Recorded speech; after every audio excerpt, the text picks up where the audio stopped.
Jangan lupa subscribe YouTube channel Metro TV News dan jangan lupa nyalakan notifikasinya.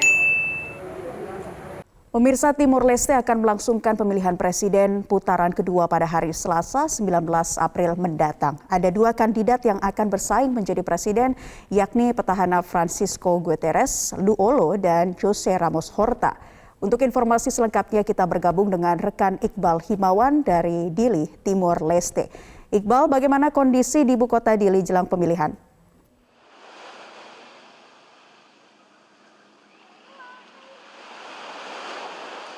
Ya, Naila, posisi kami saat ini berada di ibu kota Timor Leste, yakni di Dili ya, tepatnya untuk pemilihan presiden putaran kedua yang akan diselenggarakan pada tanggal 19 April 2022 mendatang, atau tepatnya 2 hari dari sekarang nanti akan diselenggarakan pemilihan presiden putaran kedua.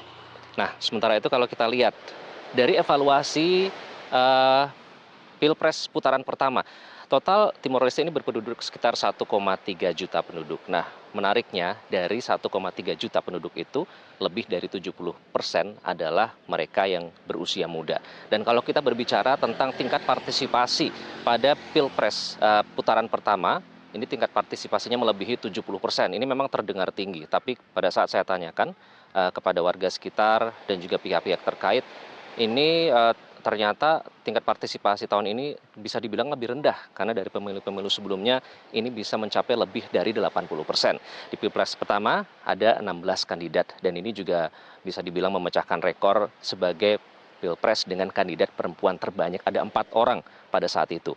Namun karena jumlah persentase suara yang didapatkan oleh kandidat ini tidak ada yang mencapai 50% plus 1, maka harus diadakan pemilihan yang kedua, yakni yang akan diselenggarakan pada 19 April mendatang. Sementara itu hari ini, tepatnya besok dan lusa itu adalah hari tenang. Jadi tidak ada aktivitas apapun yang diizinkan yang berkait dengan aktivitas kampanye Pilpres itu sendiri. Terkait dengan kegiatan kampanye, kami pada saat tiba di sini kemarin ini memang sudah tidak terasa lagi karena masa kampanye dihentikan lebih cepat, yakni pada tanggal 13 yang lalu, karena untuk menghormati perayaan Jumat Agung yang berlangsung pada tanggal 14 sampai 16 sehingga dilaksanakan lebih cepat. Sementara itu terkait dengan evaluasi Pilpres pertama ini bisa dibilang kondusif, tidak ada insiden yang besar, hanya satu insiden kecil, namun tidak sampai harus kepada proses investigasi. Dan itu kondisi terkini dari Pilpres pertama. Untuk putaran kedua nanti pemerintah dan pihak terkait akan menyediakan transportasi atau kendaraan ya untuk menuju ke tempat tinggal sesuai dengan KTP pemilih. Karena terbukti bahwa di putaran pertama itu tingkat partisipasi menurun karena banyak warga yang tidak dapat menggunakan hak pilihnya karena kendala administrasi, yakni mereka tidak dapat menuju ke tempat tinggalnya. Padahal banyak yang merantau ke ibu kota Dili di Timor Leste ini, Naila. Ya, Iqbal, bagaimana juga dengan pemetaan kekuatan dari dua kandidat ini?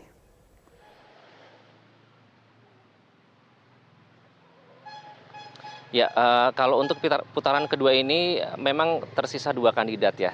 Yang pertama adalah petahana Francisco Guterres atau yang lebih dikenal dengan Luolo dan juga Jose Ramos Horta. Kalau kita mendengar dua nama ini mungkin ya bisa dibilang nama-nama itu memang selama ini sudah yang selalu disebut terkait dengan perjuangan kemerdekaan Timor Leste.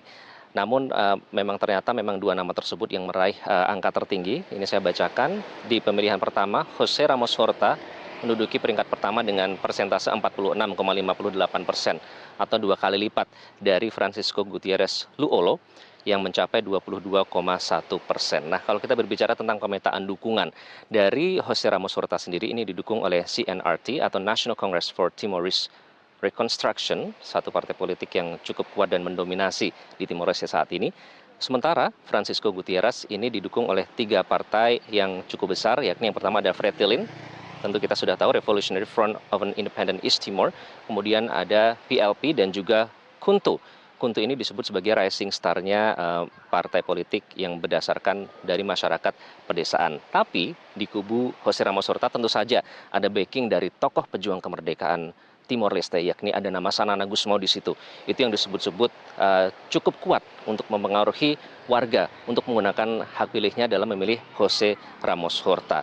Namun demikian ada beberapa tantangan yang nanti akan dihadapi, karena salah satu alasan kenapa kok Ramos Horta mencalonkan adalah adanya penilaian bahwa pemerintah yang saat ini tidak dapat membuat badan pemerintahan yang kompak. Artinya masih banyak kendala begitu untuk menciptakan satu pemerintahan yang utuh. Oleh karena itu kandidat Jose Ramos Horta ini menginginkan nanti pemerintahan yang lebih kompak.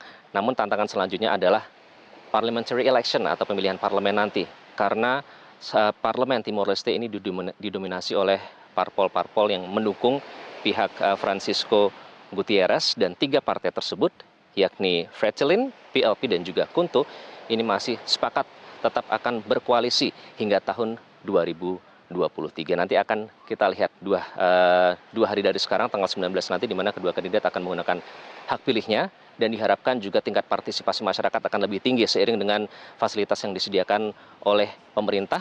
Namun untuk saat ini kami mendapatkan informasi bahwa kami belum bisa atau tidak dapat mewawancarai kandidat Francisco Gutierrez Luolo karena jabatan yang masih sebagai Presiden Timor Leste, sementara itu sudah terkait Minggu Tenang, jadi tidak ada wawancara. Namun kami masih akan mewawancarai satu kandidat lagi, yakni Ramos Horta, dan juga nanti pihak dari KPU untuk informasi lebih lanjut terkait dengan Pilpres pada tanggal 19 April mendatang. Untuk sementara demikian, Naila. Iqbal Himawan melaporkan langsung dari Dili, Timor Leste. Terima kasih Iqbal, selamat bertugas kembali.